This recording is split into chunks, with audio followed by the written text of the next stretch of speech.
The Colts have their new QB in the building, but when's he going to be the starter? Let's get to it. You are Locked On Colts, your daily Indianapolis Colts podcast. Part of the Locked On Podcast Network, your team every day.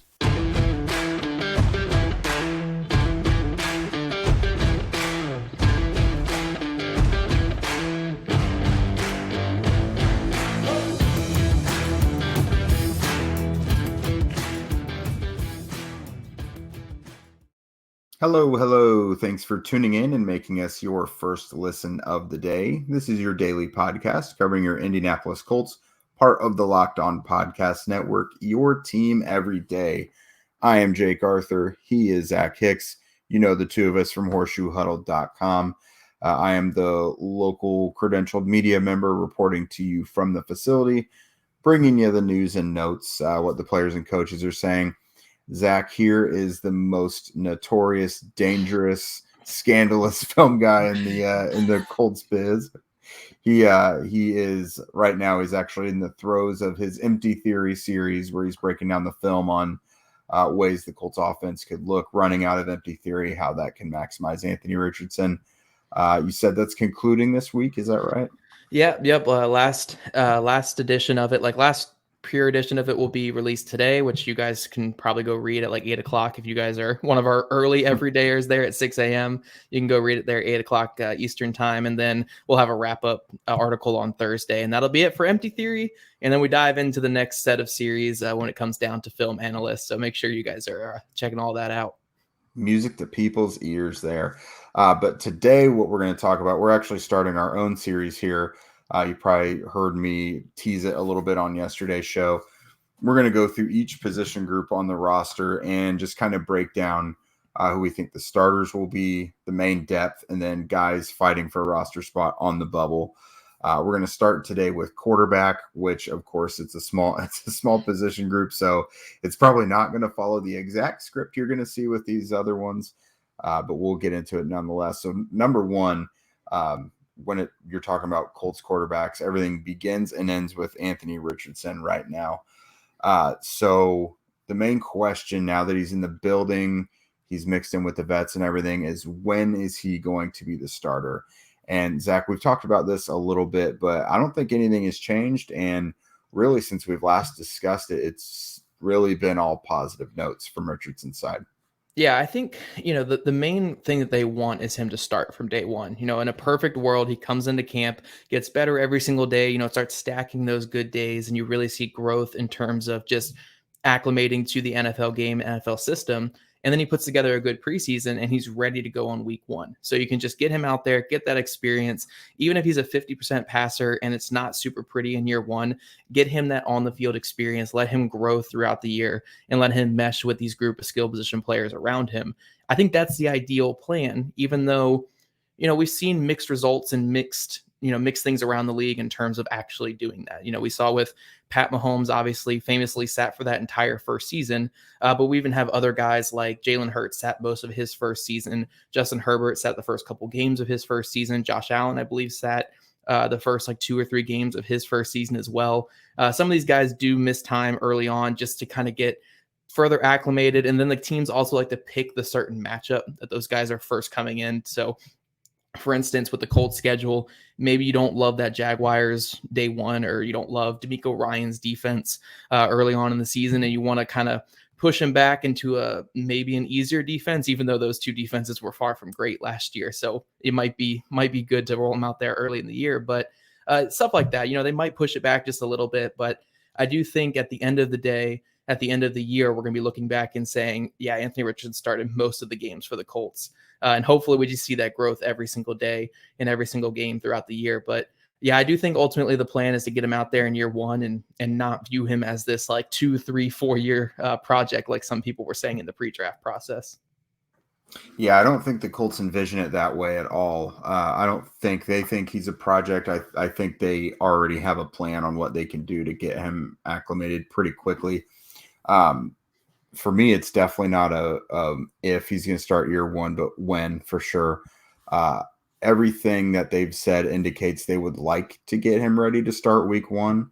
I don't think they'll force it. That if they don't think he's ready and he'll be like a detriment to the offense or the team to be out there, they won't do it. But I've just got to think they're already well aware of what they're going to try and do to get him ready. They know what the offense will look like. It'll probably be very run heavy, probably very reliant on Jonathan Taylor, maybe even Zach Moss as well. Yeah. Probably a lot of shorter stuff. So I think I still think he's going to start week 1. Now, with that said, I don't know that he's going to be the first one to be getting the first team reps when like training camp starts, for example. I think they'll probably be split up a little bit. But until I see otherwise, I think he'll probably be the starter week 1. Now, you had mentioned the particular matchups. Jacksonville, with their defense, they always have a lot of crazy athletes and really tough guys. They love to hit hard. But that might actually be a comfortable matchup for him because he's from Gainesville, and that's not all that far away. That could actually be a pretty good environment for him playing with Jacksonville. Isn't that the Colts home game? Yeah, but I'm talking about just the whole, because he's probably very used to that. It's probably a comfortable team for him. And then Houston's defense has not been a good thing at all. So yeah, that might give him a little juice early on, having a matchup with whatever his hometown team might resemble. Even if they're there at Lucas Oil Stadium, it's at home, good environment, and he did well at the combine there, so he's been there before. But I think they'll try and get him ready ASAP. And again, that's part of what Empty Theory is even about. So no, but it's one thing if they were going to say New England, in week 1. Yeah, that's a no-no. Yeah, going to New England against a Bill Belichick defense, it's a tough matchup for a young rookie quarterback, and I could see holding back there. But with the early season stuff being Jacksonville and being Houston, and again, I'm not saying these are easy wins or anything for the Colts. The Colts are not this amazing team, obviously, which is indicative off of what happened last year, but they're not these terrifying defensive matchups where, you're shaking in your boots. DeMeco Ryans is a good defensive coordinator at now their head coach there in Houston. And I really like what the Jaguars did last year on defense, but those aren't matchups that you're super terrified of and wouldn't really restrict you from starting him from day one. But one more thing I want to add in this before we get to our next segment is, Shane Steichen was there during the Justin Herbert rookie season. He saw Justin Herbert up close, and they started Tyrod Taylor early in the season. Their plan was to get Tyrod out there for at least the whole first season. I think their plan was him for pretty much the entire first season. Tyrod Taylor gets hurt a couple weeks into the year. Justin Herbert, this raw quarterback that they were not really expecting a ton out of in year 1, he came in, he lit the world on fire. He came in from day 1 and had one of the greatest rookie seasons we've ever seen. And I'm not saying that Anthony Richardson is where Justin Herbert was as a prospect, because obviously they're very different types of prospects. Herbert was a little more polished than Richardson is, where Richardson is still this raw 1-year starter coming out of college with these sky-high physical attributes. But I think Shane Steichen learned, again, this is just me theorizing with Shane Steichen, like I did a lot in the pre-draft process as well. But I think he saw that as, hey, you know what? These young quarterbacks, the best way they learn is on the field. Herbert came out there and he had some really, really great moments, but he also had some boneheaded mistakes, and he had to learn through them and work through them. And because that timeline got accelerated due to Tyrod Taylor's injury, I think Shane Steichen saw the impact of having that rookie quarterback out there early and letting him just roll with the weapons in the offense that's going. So I think Shane Steichen's going to learn from that. I think he's going to learn from when he had Jalen Hurts back in 2021 and how he kind of made that offense work behind a mobile quarterback that wasn't super accurate. And just kind of making everything go together. I really do think the plan is Anthony Richardson week 1, and I'd be shocked if that's not what happens this year. Yeah, I was just going to say, I'm glad you mentioned Hurts, because he's now been a part of at least a couple examples of young quarterbacks who had huge areas of their game to clean up that they got them ready in time. So next, we're actually going to talk about a guy, the Colts already have a potential starter on their roster before they even drafted Anthony Richardson. That's Gardner Minshew. So we will discuss him here next. But first, a word from our friends over at FanDuel. Everybody go make a fast break over to FanDuel during these NBA playoffs, conference championships, almost the big whole thing, big championship next. because right now you guys get a no sweat first bet up to $1,000. That's $1,000 back in bonus bets if your first bet doesn't win. There's no better place to bet all of the playoff action than at America's #1 sportsbook. Visit FanDuel.com/lockedon and get a no sweat first bet up to $1,000. That's FanDuel.com/lockedon. FanDuel, official sports betting partner of the NBA.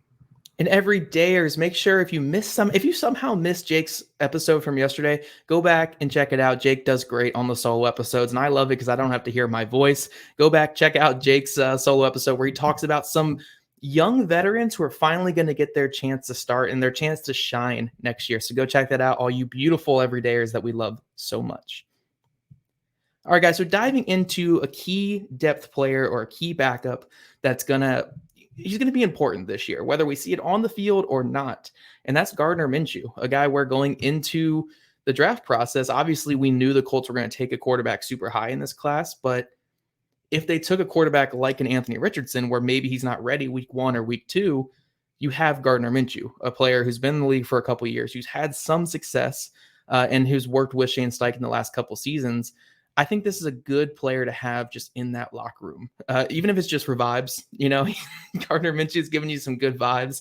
A really chill quarterback, a guy who's not gonna he's a bro, like he's the guy you want in that locker room. It kind of fits that Jacoby Brissett mold a little bit from a couple years ago, where maybe you don't want him starting, but he's going to be a guy that you just love having in that locker room and love being around. And then we're talking about the experience in the NFL. Gardner Minshew had a lot of experience in college with the spread game and Mike Leach and just attacking vertically out of that spread stuff with Mike Leach. Comes the NFL, has a vast amount of experience with Shane Steichen, obviously the last 2 seasons.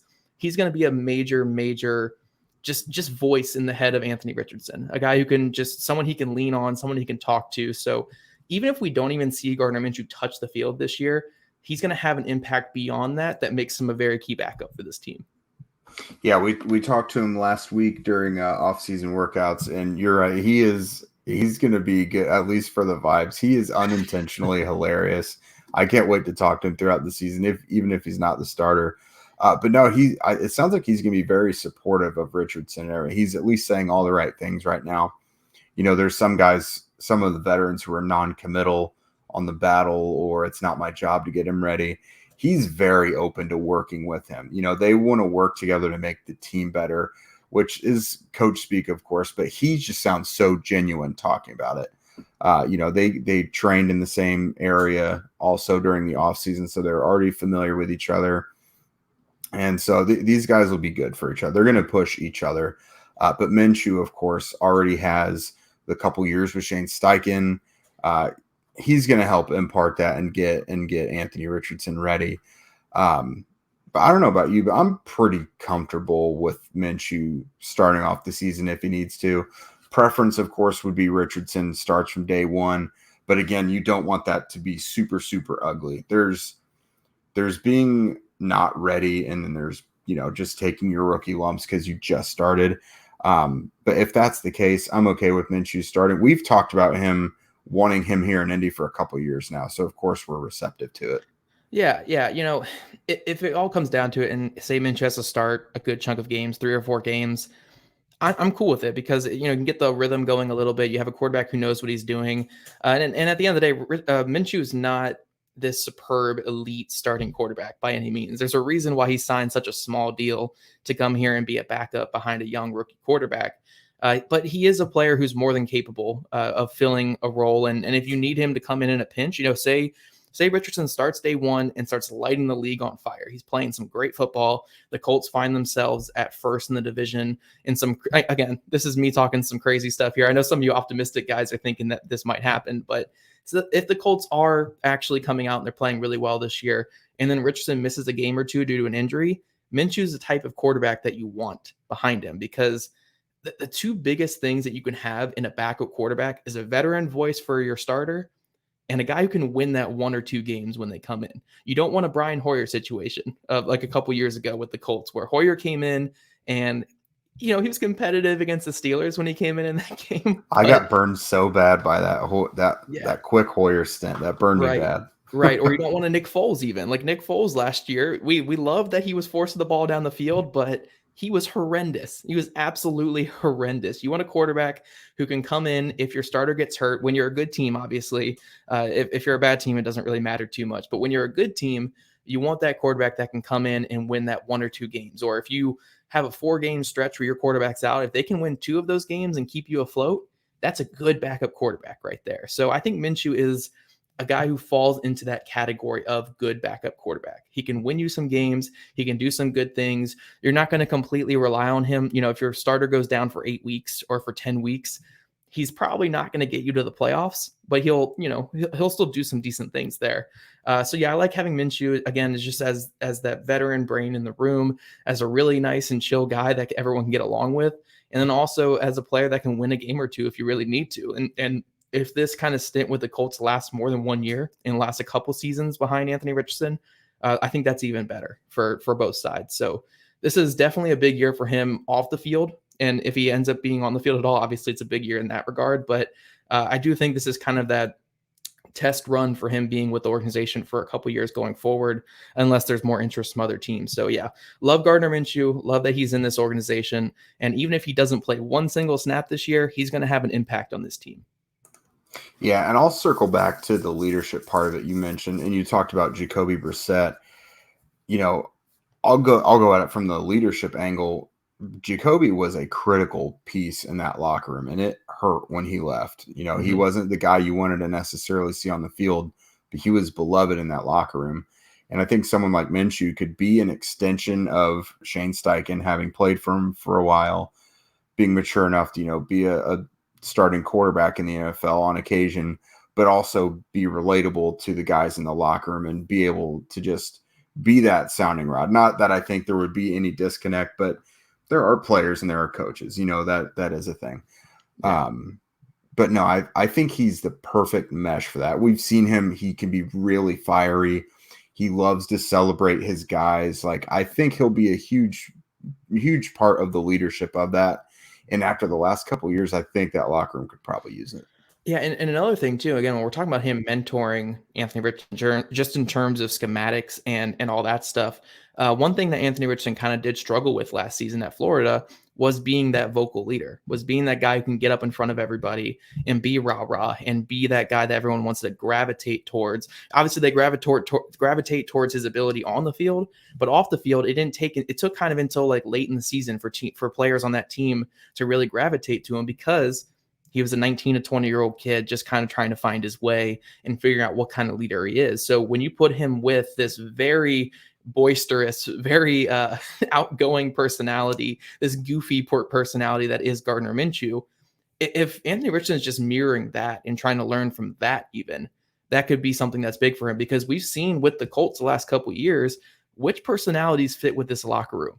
Andrew Luck, Phillip Rivers, Jacoby Brissett, goofballs that are boisterous, and like they demand this stuff out of you, but they're not like these overly professional guys who are going to be like on your butt all the time. They are kind of these goofball dudes that you just are like really lovable and stuff. That's what this locker room kind of gravitates towards. And we saw them not really gravitate towards Carson Wentz and Matt Ryan as much as those other 3 guys. So I do think in a way Gardner Minshew, even if he's not touching the field at all, and just helping Richardson with the schematics of it, he's also going to help him a lot in the leadership department, which the Colts desperately need him to, get up to where he needs to be one day with that.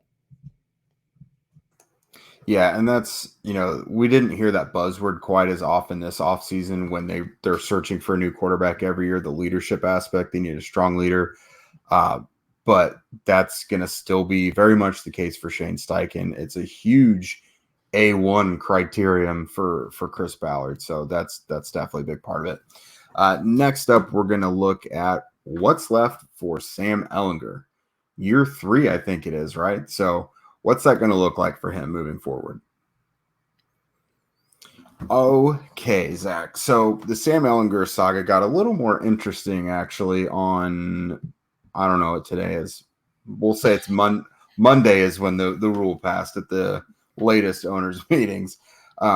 So you can have your emergency quarterback They don't count towards your active game day roster, but I think they have to be on your normal 53-man roster. Yep. But like you don't have to worry about them counting towards that 45-man thing on your active game day roster. So that kind of creates a spot for a third quarterback on the roster, and they only have 3 right now, which is Sam Ehlinger.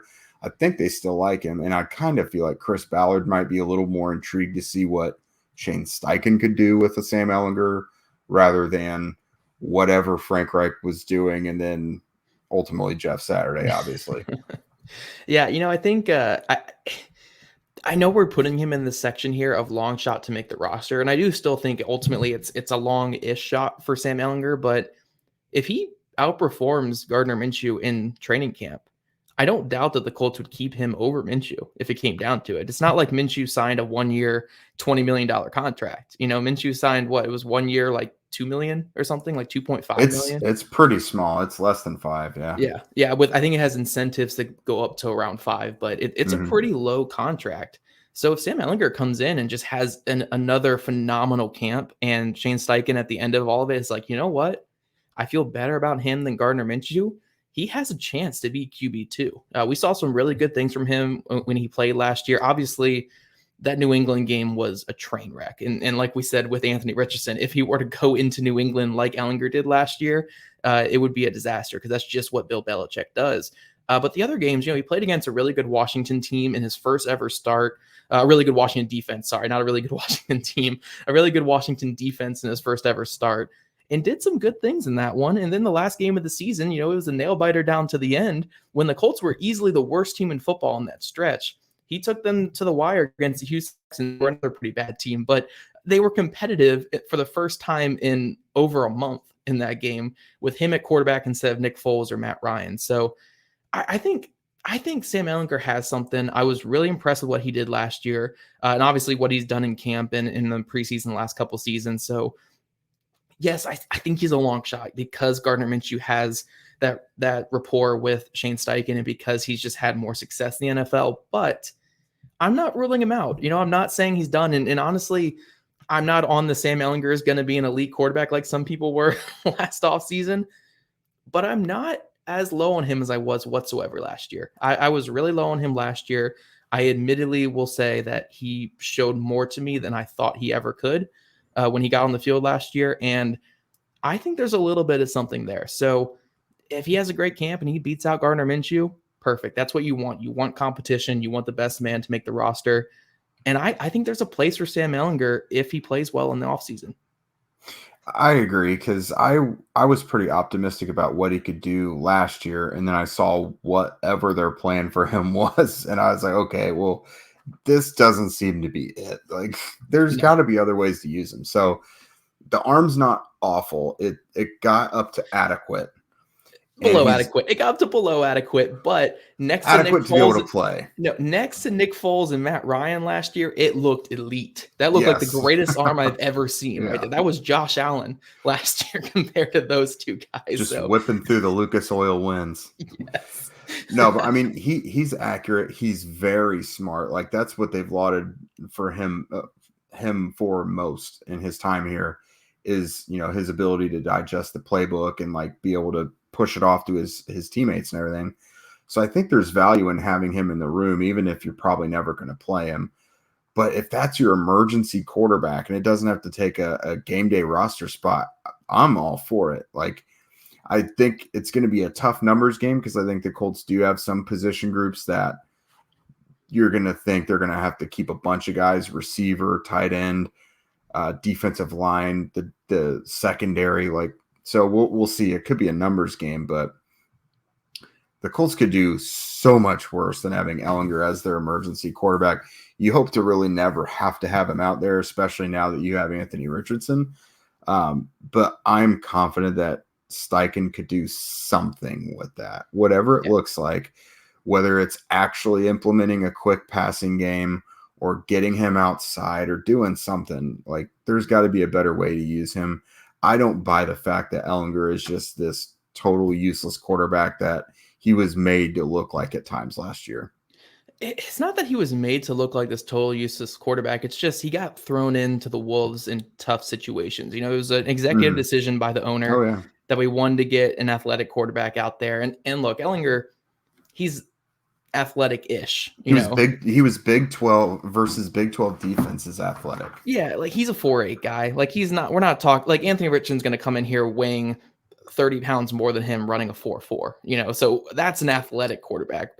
Ehlinger, he's a loose quarterback. He can move a little bit, but he's not this super athletic quarterback like the Colts were putting him up to be. They were saying that he was going to be their wildcat quarterback, their goal line guy. Frank Reich had him doing a lot of like speed option stuff and quarterback veer and all that against Washington, which, it was fun to see a quarterback doing all that, but it's just not really who he is. He can be a quick passing quarterback. But I do think his ceiling in the NFL is probably a decent backup, and he's probably close to that right now. And if a young quarterback that you took in the 6th or 7th round, I think it was the 6th round they took him, proves to be that for you, that's a great pull. That's a great pull. But ultimately, I do think the Colts are going to try to squeak him by to the practice squad this year. They're going to try to cut him and get him on that practice squad. And then if there is some kind of injury, they can bring him up and have him on the roster. But again, I think this is a good quarterback, good young quarterback that's just getting better and better each season. Will it be enough to win the QB2 job?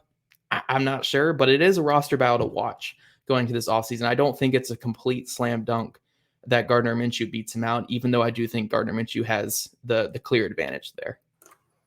Yeah, and I mean, this was more of a Frank Reich thing, like the huge collaborative effort, but they do at least like having a lot of strong voices in that room, in that quarterback room, from the coaching staff being former quarterbacks and everything. Again, that was a lot of his former Frank Reich, but we know that Frank had a pretty big influence on Chris Ballard and how he sees things as well. So we'll see. Ultimately, I guess it comes down to him, even though you would think Shane has a little bit of influence in that, but we'll see.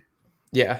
And one more thing to say about these quarterbacks is if Sam Ehlinger gets cut and claimed by another team, or he goes on the practice squad and they take someone else, they probably will sign a practice squad quarterback then to replace it. Like they're going to have that. They definitely will. Yeah, they're going to have a quarterback on the practice squad. So if they do sign another guy throughout this offseason, because they probably will bring in another young guy just for the preseason games and stuff. We'll post an addendum to this in the comment section, just so this is your go back conversation for all these roster battles prior to camp.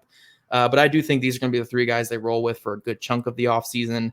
Maybe prior to preseason, they'll bring in a 4th guy just to, they'll bring in who was that guy last year? Jack Cohen. Was that his name? Jack Cohen? Jack Cohen, yeah. Yeah, so they might bring in a type like that just to run those fourth quarter preseason games. But we'll see. I do think it's going to be these 3 guys for majority of camp. These are the 3 names to watch. And obviously Anthony Richardson's making the roster. Minshew has a really good chance.